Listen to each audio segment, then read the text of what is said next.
Сайн бацгаана уу хүүхдүүдээ, өнөөдөр багш нь та нартай зохиолын баатруудын зан чанарыг нэгтгэн дүгнэж бичиж нэгжийн хүрээнд хэлэлцүүлэг хийж оюуны зураглал хийнэ.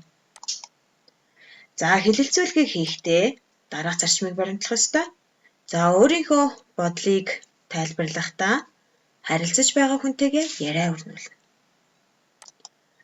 Мөн өөрийнхөө бодлыг бусдын ярьсантай харьцуулан эргэцүүлж сонсно. Багаар ажиллана. Хэлэлцүүлэгт хэрэглэх үгс нь яагаад гэвэл миний бодлоор, миний ойлгосноор чи юу гэж бодож байна вэ гэх мэтчлэн үгсийг ашигладаг байна. Өнөөдрийн хэлэлцүүлэгт ямар ихийг авах вэ гэхээр бидний өмнөх хичээл дээр судалсан байгаа өргөст хэмэх өгүүлэг байгаа. Өргөст хэмэх өгүүлгийн Павликийн бодол нэгдүгээр хэсэг тийм ээ. Павликийн бодол дээр ер нь юуны тухай гардаг вүлээ? Тэрийгэ бүгдээрээ сэргээн санацгаая. Хэлэлцүүлгийн эхний асуулт маань чиний бодлоор Павлик ямар хүүхэд вэ? Та нарын бодлоор ер нь Павлик ямар хүүхэд байсан гэж бодож байна вэ? Сайн хүүхэд юм уу? Эсвэл муу хүүхэд байсан юм уу? Тийм ээ. Хувь амаа бодсон юм уу? Эсвэл хүн тусархаг тийм хүүхэд байсан юм. Тэрийг санахын тулд зохиолоо эргэн санана гэсэн үг.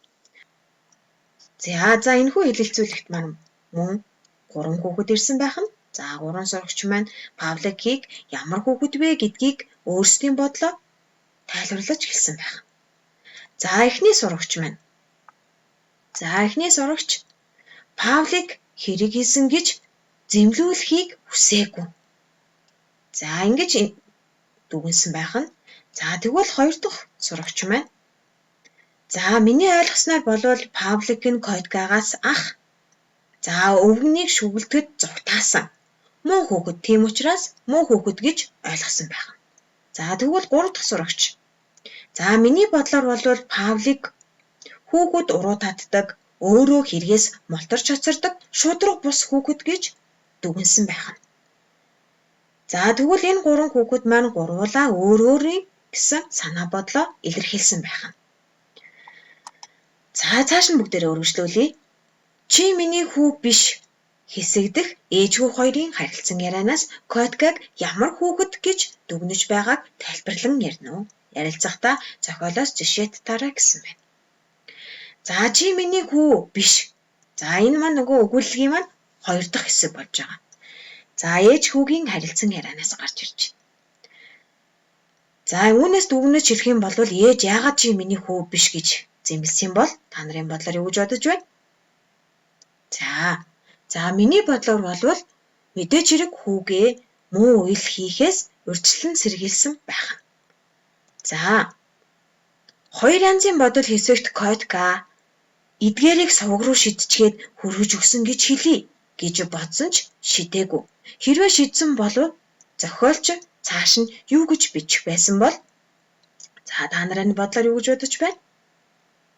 Миний бодлоор болвол хэрвээ Котка өргөст хэмхээ сувг руу шидсэн байсан бол зохиол маань тэр чигтээ энэ Котка муу хүүхэд болж таарна гэсэн. Тэгээ хулгайлсан өргөст хэмхээ хүнд нь эргүүлж буцааж өгөх байтлаа харин ч замаас нь өгсөн гэж худлаа хэлхийг завдсан байх нь шүү. Сахиул өвгөн Коткад Павликийг битгий дуурай, өөрөө мэдэх хэрэгтэй гэж хэлсэн. Найзыгаа сайн муу зүйл дээр дуурайхын хор холбогдол нь юу вэ? Мэдээж хэрэг сайн хүнийг дагаа сайн үлийг хийх юм бол мэдээж хэрэг сайн хүн болно. Тэгээд сайн хүн хийхдээ тухайн хүнд хэрхэн яаж тусалж байгаа вэ гэдгийг нь салтар ажиглах ёстой. Тэр зүйлүүдийг нь харин дагаж дуурайх хэрэгтэй тийм ээ. Тэрнээс биш сайн юм хийдэг гээл дагаж дуурайх бас шаардлага байхгүй. Мэдээж хэрэг муу үйл хийж байгаа хүн бол ойлгомжтой тийм ээ. Хүний юмыг дураараа авдаг, нууцаар хулгайлж авдаг, худлаа ярьдаг. Тийм хүний зан чанарыг даган дуурайгаад байх юм бол муу хүүхэд болно гэсэн. Котка зохиолын эхэнд ямар хүүхэд байснаа зохиолын төгсгөлд яаж өөрчлөгдсөн бэ? Котка мэдээж хэрэг зохиолын эхэнд бол гинэн итгэмтгий хүүхэд байсан. За юуг яаж хийхийг ерөөсөө мэддэггүй зөвхөн хүний дагаж хийж байгаа үлийг даган дуурайдаг хүүхэд байсан. За эцэст нь тэгээд зохиолын төгсгөлдөө хүү маань өөрийгөө буруу үйл хийснийг ухаарч ойлгоод сайн хүүхэд үнэнч шударга байх ёстой юм байна гэдгийг ойлгож авсан байх нэ. За одоо бүгдээрээ хийсэн уншсан зохиолынхаа өгүүлгээрээ оюуны зураглал хийж суръя.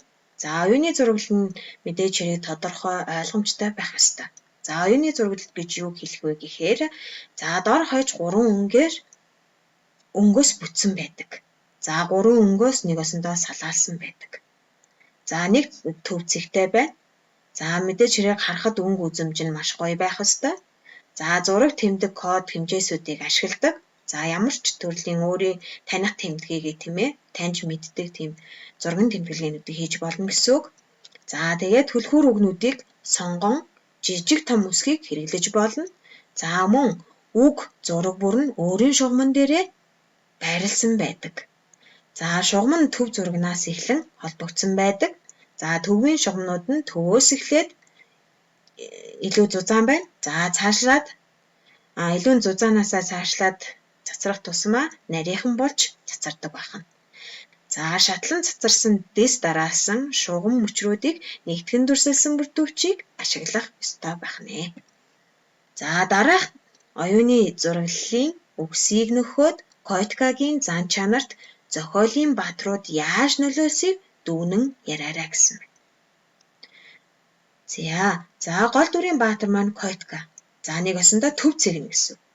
За төв цэгээсээ за мэдээч хэрэг дурын өнгийн 3 өнгөч байж болно. За тухайн хүүхэд маань хичнээн хүмүүстэй харилцсан бэ гэдгээс нь модныхоо мөчрийг нэг осондоо салгаалж болно гэсэн. За Койтгагийн яг туслах дараагийн дөрүүд нь болохоор 3 хүн гарч ирсэн тийм ээ. Павлик, ээж, өвгөн гэсэн 3 хүн гарч ирсэн.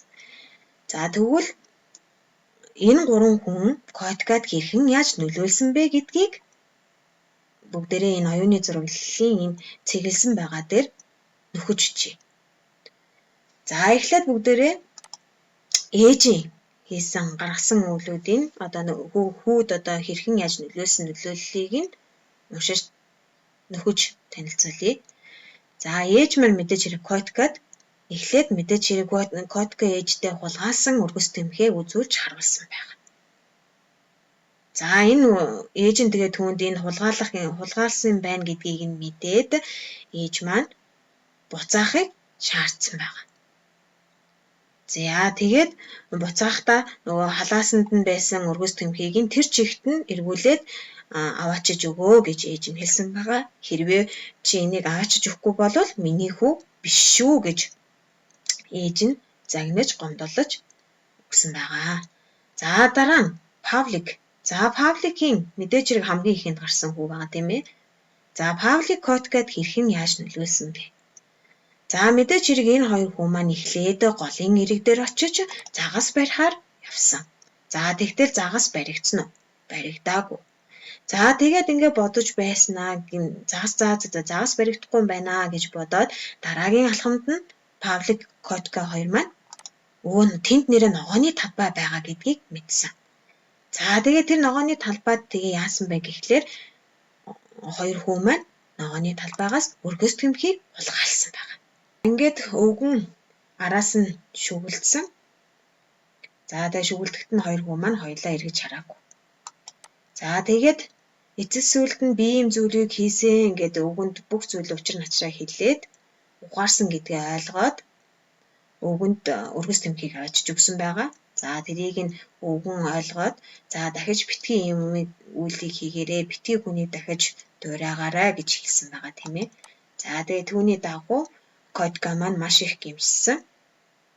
За тэгээ гэмснийхаа дагуу их зүйлийг ойлгосон байгаа. За тэгээ эцэст нь миний хулгайлсан нэг өргөс тэмхийг та юу гэж бодох вэ гэсэн чи яах вэ зүгээр бэлгэлсэн гэд ойлгоцгоо гэж шийдсэн байх нэ. За ингээд сурах их үлсэд нь амжилт хүсье. Баяртай.